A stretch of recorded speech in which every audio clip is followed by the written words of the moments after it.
આગળ વધીએ નવસારીમાં ભર ઉનાળે રસ્તા પર પાણી વહેવા લાગ્યા છે। મોટા બજારના સિલોટવાડમાં પાણીની લાઇનમાં ભંગાણ સર્જાયું। અંડરગ્રાઉન્ડ પાણીની લાઇનમાં ભંગાણ સર્જાયું। લાઇનમાં ભંગાણ થતા પૂર જેવા દ્રશ્યો સામે આવ્યા।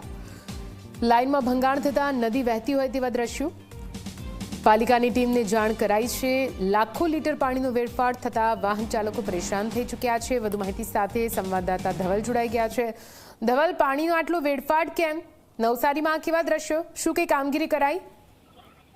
હા, આ જે નવસારીની જે મેઇન જે રાઇઝિંગ લાઇન જે છે પાણીની, એમાં આજે સવારે જે સિલોટવાડ વિસ્તારની આ લાઇનમાં ભંગાણ એટલે કે તડ પડી હતી પાઇપમાં, અને સવારથી જ લીકેજ હતું, પરંતુ એના ઉપર વધુ ધ્યાન ના આપતા આ ભંગાણ જે તડ છે એ મોટી થઈ અને ભંગાણ થયું અને પાણીનો વેડફાટ થયો।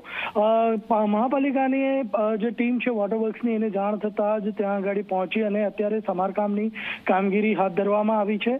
અને આ 1963માં નખાયેલી પાણીની પાઇપલાઇન છે, જેમાં આ તડ પડી હતી અને એને રિપેરિંગનું કામ અત્યારે હાલ ચાલી રહ્યું છે। પરંતુ આ જે પાણી જે વહ્યું તેના કારણે આસપાસના જે દુકાનદારો છે એમને નુકસાન થયું છે। નવસારીનું જે જાણીતું મામા ચેવડાવાળાની જે ફરસાણની દુકાન છે એના બેઝમેન્ટમાં પાણી ભરાયું અને તેના કારણે બેસનનો લોટ છે, તેલના ડબ્બા છે, બટાકા છે, જે સામગ્રી જે છે ફરસાણ માટેની, એ સામગ્રીમાં પાણી ઘૂસી જતા નુકસાન થયું છે। અને આ સમગ્ર મુદ્દે હાલમાં તો પાલિકાએ આજે કામગીરી શરૂ કરી છે અને સાંજ સુધીમાં આ કામગીરી પૂર્ણ કરવાની એ આપી છે। પરંતુ નવસારીનો મધ્ય ઝોન અને પૂર્વ ઝોન, આ બંને જગ્યાએ પીવાના પાણી અત્યારે લોકોને બંધ થયું છે। બિલકુલ, આભાર પૂરી માહિતી માટે।